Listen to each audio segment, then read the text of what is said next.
Mu gihe umukuru w'igihugu cy'u Rwanda Perezida Paul Kagame yatsinze amatora ku majwi yo hejuru cyane, ubu haribazwa hakurikiyeho iki nyuma y'intsinzi ya Perezida Paul Kagame, mu gihe amajwi y'ibanze yatangajwe na Komisiyo y'Igihugu y'Amatora agaragaza neza ko Paul Kagame ari we Abanyarwanda bahisemo kubayobora mu myaka 5 iri imbere, nyuma yo kugira amajwi 99.15% akandikira Dr Frank Habineza wagize 0.53 ndetse na Mpayimana Philippe wagize 0.32. Ubu haribazwa igikurikiyeho kugeza umunsi wo kurahira kwa perezida watowe. Bikubitiro abakandida amajwi yibanze yagaragaje ko batsinzwe bahise batangaza ko bemera ibyavuye mu matora, nubwo kandi hagira igihinduka bakisubiraho amategeko yateganyije uko byagenda. Mu itegeko nshinga ry'u Rwanda mu ngingo yaryo ya 68 rigaragaza neza ko abakandida batsinzwe baba bafite uburenganzira bwo kuregera urukiko ikirego kijyanye n'itangwa rya kandidatire n'ikijyanye n'itora rya perezida wa Repubulika n'iry'abagize inteko ishinga amategeko. Havuga kandi ko uburenganzira bwo gutanga ikirego kijyanye n'itangwa rya kandidatire cyangwa se itora rya perezida wa Repubulika n'iry'abagize inteko ishinga amategeko ubufitwe na buri munyarwanda, umukandida, umutwe wa politike na komisiyo ushaka gutanga ikirego abikora mu masaha 48 y'akazi akurikira umunsi perezida wa komisiyo atangarije by'agateganyo byavuye mu itora. Bivuze ko ufite ingingimira ikirego kigomba gutangwa bitarenze iminsi 2 uhereye ku itariki 20 Nyakanga 2024 ubwo hazaba hatangajwe amajwi y'agateganyo. Aya burundu azatangazwa ku itariki 27 Nyakanga 2024. Urukiko rw'ikirenga nirwo rufite ububasha bwo kwakira icyo kirego rukagisuzuma rukaba rwagifasheho umwanzuro bitarenze iminsi 15 rushyikirijwe icyo kirego. Urwo rukiko nirwo rufite ububasha bwo gutegeka ko ikosa ryagaragaye mu gihe cy'itora rikosorwa, gutegeka ko haseswa cyangwa se hasubirwamo itora mu gihe cy'abantu cyabayemo ikosa, gusesa cyangwa se gutegeka ko itora ryose risubirwamo, rukanategeka ko haba irindi tora hakurikijwe ibiteganywa n'amategeko. Iyo urukiko rw'ikirenga rusanze ikirego kitujuje ibisabwa rufata icyemezo cyo kutacyakira, rusobanura impamvu rutacyakiriye. Kutakirwa kw'ikirego byemeza ko ibyatangajwe by'agateganyo na Komisiyo y'Igihugu y'Amatora biguma uko byatangajwe. Ingingo y'102 y'itegeko nshinga rya Repubulika y'u Rwanda ivuga ko perezida wa Repubulika arahira bitarenze iminsi 30 nyuma y'itorwa rye. Indahiro ye ikakirwa na perezida w'urukiko rw'ikirenga. Nyuma yo kurahira, perezida ashyiraho minisitiri w'intebe bitarenze iminsi 15, abaminisitiri, abanyamabanga ba leta n'abandi bagize guverinoma bashyirwaho bitarenze iminsi 15 nyuma y'ishyirwaho rya minisitiri w'intebe. Urumva ko rero mu by'ukuri ari uko gahunda zizaba zifashe. Namara kurahira iminsi 15 azaba yashyizeho minisitiri w'intebe, hanyuma nyuma yo gushyira minisitiri w'intebe iminsi 15 habe hamaze kujyaho abagize guverinoma n'abanyamabanga ba leta muri za minisiteri zitandukanye. Amakuru yandi, Umwami Mohamed wa gatandatu wa Maroc na Museveni wa Uganda bashimiye Perezida Kagame watsinze amatora. Umwami Mohamed wa gatandatu wa Maroc yoherereje Perezida Paul Kagame ubutumwa bwo kumushimira kubwo kongera gutorerwa kuyobora u Rwanda muri manda itaha. Ni ubutumwa yahurijeho na Perezida Yoweri Kaguta Museveni wa Uganda nawe wanditse ashimira Kagame ku bw'intsinzi yagize mu matora aheruka. Nk'uko byatangajwe n'ibitangazamakuru by'iwabo, Umwami Mohamed wa gatandatu yashimiye Paul Kagame kubwo kongera kugirirwa icyizere n'Abanyarwanda cyo gukomeza kubayobora mu rugendo rw'iterambere n'uburumbuke. Umwami Mohamed wa gatandatu kandi yaboneyeho kwerekana ubushake bwo gukomeza gukuza umubano mwiza ibihugu byombi bifitanye wubakiye ku buvandimwe n'ubufatanye. Avuga ko yizeye ko uzakomeza gushinga imizi mu nzego zitandukanye. Ni mu gihe mugenzi we Yoweri Kaguta wa Uganda yanyujije ubutumwa ku rubuga rwa X agira ati: Nyakubahwa Kagame Paul, nifuje kugushimira ndetse n'umuryango wa FPR Inkotanyi kubwo gutsinda amatora mu Rwanda. Yakomeje agira ati: kongera gutorwa kwawe ni igihamya cy'icyizere ndetse n'ubushobozi abaturage b'u Rwanda babona mu buyobozi bwawe. Uganda ifata u Rwanda nk'umufatanyabikorwa w'ingenzi basangiye intumbero z'amahoro ndetse n'uburumbuke. Perezida Museveni kandi yavuze ko yiteguye gukomeza gukorana na Perezida Paul Kagame mu guteza imbere ibihugu byombi ndetse n'umuryango wa Afurika y'Iburasirazuba EAC. U Rwanda rusanzwe rufitanye umubano mwiza n'ibihugu byombi, yaba Maroc ndetse na Uganda, mu nzego zitandukanye z'ubuzima zigirira umumaro buri ruhande. Mu karere ka Rubavu mu ntara y'Iburengerazuba mu Rwanda, umukozi w'uruganda rwa gaze metani yishwe n'amashanyarazi nk'uko amakuru atugeraho abivuga ku munsi w'ejo tariki ya 17 z'ukwezi kwa karindwi 2024.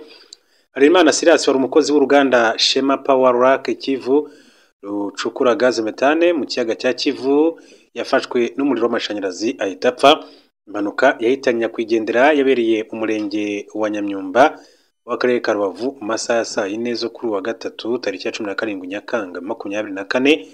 Amakuru yatanzwe n'inzego zibanze y'impanuka yabereyemo avuga ko Harerimana Silas yafashwe n'umuriro ubwo yarimo akora ku muyoboro utwara amashanyarazi kuri uru ruganda.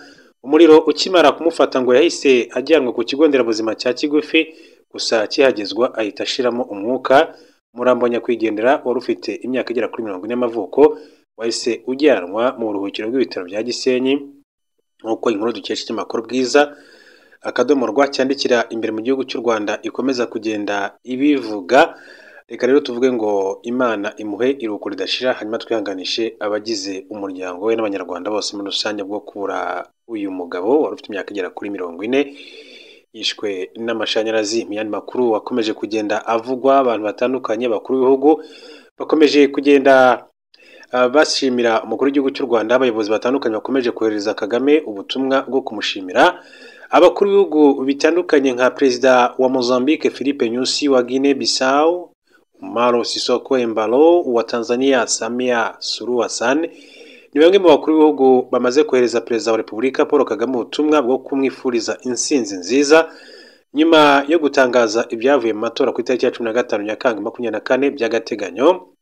Binyujije kuri X, Perezida Filipe Nyusi yagize ati: "Inshuti muvandimwe Kagame, mu izina ry'abaturage, mu izina rya rubanda, ndashaka gushimira byimazeyo nyakubahwa ishyaka riri ku butegetsi ndetse n'abanyarwanda, tubifuriza amahirwe yo kugera kuri byinshi mu gihe mutangiye manda nshya." Ati kuri uyu mwanya washinzwe ku bwinshi n'abaturage ati b'u Rwanda.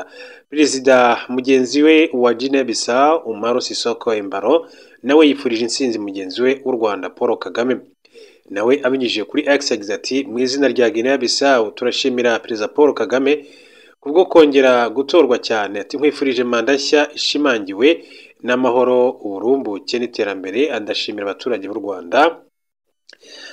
Au nom de la Guinée-Bissau, félicitations Président Paul Kagame pour votre éclatante d'élection.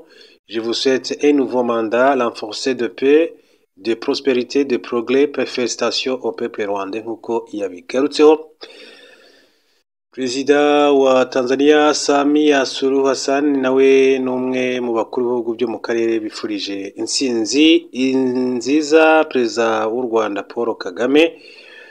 Yagize ati mu izina rya guverinoma n'abaturage ba Repubulika yunze ubumwe, ati on behalf of the government and the people of United Republic of Tanzania, I extend my heartfelt congratulations to His Excellency Paul Kagame on being re-elected as the President of the Republic of Rwanda. I look forward to continue working with you in fostering.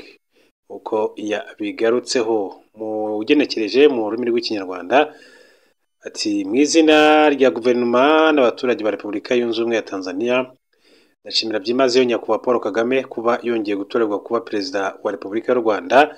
Ati ntegezanyije amatsiko yo gukomeza gukorana no mu guteza imbere umubano hagati y'ibihugu byacu byombi no guharanira ubumwe n'iterambere rya Afurika y'Iburasirazuba. Aba biyongera ku bandi nka perezida wa Kenya William Ruto wavuze ko ategereje gukomeza gukorana na perezida Paul Kagame mu bibazo byo mu karere na Afurika mu gushimangira ubufatanye n'ubuvandimwe hagati y'abaturage ba Kenya ndetse n'u Rwanda. Akaba rero ari ubwo butumwa butandukanye bukomeje kugenda bwifuriza cyangwa se bushimira umukuru w'igihugu kuba yarongeye gutsindira manda nshya yo kuyobora igihugu cy'u Rwanda. Ku rundi ruhande, Senateri Menendez wakunze kwibasira u Rwanda aruhora Repubulika ya Demokarasi ya Kongo mu muryango winjira mu gihome. Urukiko rw'i New Jersey muri Leta Zunze Ubumwe za Amerika rwahamije ibyaha bya ruswa Senateri Bob Menendez wakunze kwibasira u Rwanda kubera ibibazo byo muri Repubulika ya Demokarasi ya Kongo. Ibyaha 16 nibyo uyu musenateri wahoze akuriye komisiyo ishinzwe ububanyi n'amahanga muri Sena ya Amerika yahamijwe nyuma yo kwemera ko yagiye yakira ruswa zirimo zahabu n'imodoka yo mu bwoko bwa Mercedes Benz nk'ikiguzi cyo kugira ngo ahe ubufasha za guverinoma z'ibihugu by'amahanga. Urubanza rwe rwari rumaze ibyumweru 9 ruburanishwa. Kuri ubu byitezwe ko Menendez ashobora guhanishwa igifungo cy'imyaka ibarirwa muri 40 uko BBC dukesha iyi nkuru bivuga. Nyuma yo guhamywa biriya byaha, abagize inteko ishinga amategeko mu ishyaka ry'abademokrate bahise bamusaba kwegura. Chuck Schumer ukuriye abasenateri b'abademokrate mu itangazo yasohoye yavuze ko Senateri Menendez kuri ubu agomba gukora igikwiye kubw'ineza y'agace ahagarariye Sena ndetse n'igihugu cyacu hanyuma akegura.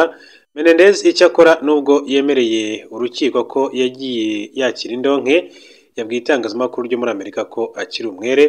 Ati ntabwo nigeze ntatira indahiro yanjye, ntabwo nigeze nkora, ahubwo ati narwaniriye igihugu cyanjye. Umunyamategeko we witwa Adam Fee nawe yavuze ko yatunguwe anababazwa n'umwanzuro w'urukiko, yemeza kuzawujurira mu gihe urukiko rwansanze yarahawe indonke ya zahabu zifite agaciro k'ibihumbi 100 by'amadolari ndetse n'imodoka yo mu bwoko bwa Mercedes Benz